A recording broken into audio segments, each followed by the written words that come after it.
São Paulo, agosto de 2000. Olá, professor. Aqui estou eu de novo para lhe perguntar mais coisas sobre o catolicismo. Dessa vez, a minha dúvida é sobre a chamada Santa Inquisição. Comecei a pensar nisso depois que li na Folha de São Paulo, se não me engano, do domingo passado, algo sobre a Inquisição no caderno Opinião. Entre várias coisas que ele fala, destaco a parte em que ele diz sobre aquela parte da Bíblia em que uma mulher adúltera é levada a Jesus, e Jesus, vendo seu arrependimento, a perdoa. Olha o que li na Barça sobre a Inquisição. Mulheres, crianças e escravos eram admitidos como testemunhas de acusação, mas não de defesa. Se o processado delatava parentes, amigos de outras pessoas, passava a gozar de regalias. Era crime para o Santo Ofício qualquer ofensa à fé e aos costumes, como judaísmo, heresia protestante, feitiçaria, usura, blasfêmia, bigamia, sodomia, etc. Considerava-se crime de judaísmo acender velas ou usar toalhas limpas no começo do sábado, abster-se de comer carne de porco ou peixe e sem escamas, e jejuar no dia do perdão ou da rainha Ester. Os réus que se declaravam arrependidos sofriam vários tipos de punição. A mais rigorosa era a condenação às galés, que equivalia à pena de morte, em virtude das condições de trabalho forçado. A prisão perpétua, com o tempo, deixou de ser aplicada, sendo as pessoas libertadas, em geral, depois de 8 anos. Havia o desterro para lugares distantes ou o confinamento numa aldeia por toda a vida. Agora lhe pergunto, depois que Jesus viu que a mulher estava arrependida, mandou que a matassem?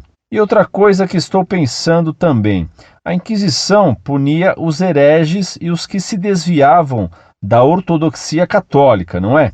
Então, hoje em dia, não existem mais hereges e pessoas que se desviam da ortodoxia católica? Acho que existem sim, hein? Então, cadê a Inquisição agora? E, por favor, agora leia só mais esta parte. Em 1252, no entanto, o Papa Inocêncio IV autorizou o uso da tortura, quando se duvidasse da veracidade da declaração dos acusados. Aí lhe pergunto novamente, será que a Igreja realmente é guiada pelo Espírito Santo? Um Papa que autoriza o uso de tortura pode ser um Papa guiado pelo Espírito Santo? Sempre pensei que Jesus tinha sido um homem que pregou o amor e o perdão. Acho que neste tempo todo eu estava enganado. Espero que o Senhor tire essas minhas dúvidas, pois não consigo ser católico com esse peso na cabeça. Mas, acima de tudo, tenho que lhe agradecer por tirar muitas dúvidas e aguardo resposta. Prezado, salve Maria. Acabara eu de responder uma carta sua quando me dei conta desta outra que me aparece anteriormente enviada. Sobre a Inquisição, temos publicado no site algumas cartas respondendo às calúnias contra ela. Se você quiser comprar um livro interessante sobre a Inquisição, adquira a obra A Inquisição e Seu Mundo, do professor da Faculdade de Direito da USP, João Bernardino Gonzaga. O livro é da edição Saraiva e é muito bom. Lá você verá como os jornais e as enciclopédias vulgares mentem e caluniam a Inquisição e a Igreja. A tortura era o método normalmente aplicado, infelizmente, por todos os países, por todas as polícias e permitido por todos os códigos legais até o século passado. Foi a Igreja a primeira a não aceitar a confissão sob tortura como prova de culpa. Na Inquisição, ao contrário do que se fazia em todas as partes, a tortura só podia ser aplicada uma vez, sem derramamento de sangue, só com a aprovação do bispo e com a assistência de um médico. Os papas sempre preveniram os inquisidores de que eles eram pastores e não torturadores nem carrascos. Nas prisões de todos os países, toda a pena capital era precedida de torturas punitivas. Por isso, os acusados preferiam ser julgados pela Inquisição, onde o tratamento era sempre muito menos cruel. Na Inquisição, visava-se a conversão e não a punição do acusado. Por isso, a Inquisição era o único tribunal do mundo que começava dando um prazo de perdão. Quem se acusasse de ter agido contra a fé dentro de um prazo de 15 a 30 dias estava perdoado. O acusado, em qualquer fase do processo, pedindo perdão, estava perdoado. O livro do professor João Bernardino Gonzaga menciona muitas outras situações que mostram como a Inquisição era misericordiosa em relação aos outros tribunais da época e como ela foi caluniada. Por exemplo, o condenado à prisão podia sair para cuidar dos pais ou parentes doentes. Permitia-se mesmo ao condenado tirar férias da prisão em que estava, gozando de um período de liberdade. Eu teria que lhe escrever um livro para desmentir todas as calúnias que se inventaram sobre a Inquisição. A Inquisição da Igreja, diferentemente da Inquisição espanhola, do Estado, não existia para os judeus, muçulmanos ou não cristãos. Ela só julgava quem fosse católico e tivesse traído a fé.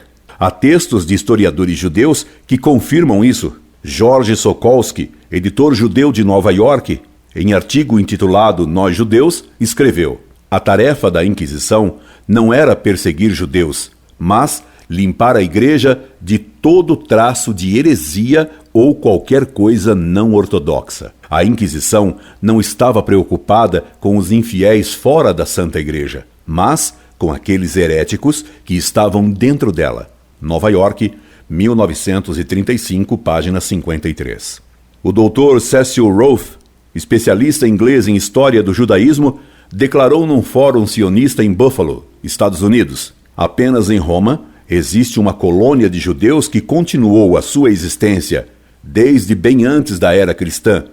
Isto porque, de todas as dinastias da Europa, o papado não apenas recusou-se a perseguir os judeus de Roma e da Itália, mas também, durante todos os períodos, os papas sempre foram protetores dos judeus. A verdade é que os papas e a Igreja Católica, desde os primeiros tempos da Santa Igreja, nunca foram responsáveis pelas perseguições físicas aos judeus. E entre todas as capitais do mundo, Roma é o único lugar isento de ter sido cenário para a tragédia judaica. E por isso nós, judeus, deveríamos ter gratidão.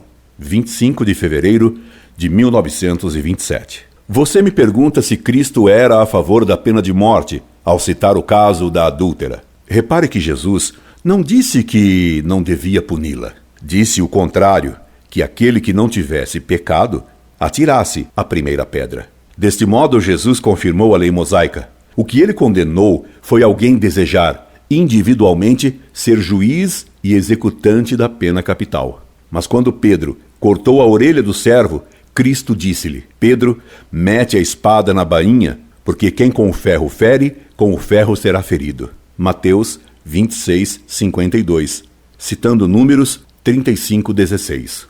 Repare que Jesus não mandou Pedro jogar fora a espada, mandou guardá-la para que Pedro, quando fosse seu representante na terra, a usasse contra quem ferisse ou matasse outro com a espada. Por isso, no Apocalipse se diz expressamente: quem matar a espada, importa que seja morto a espada.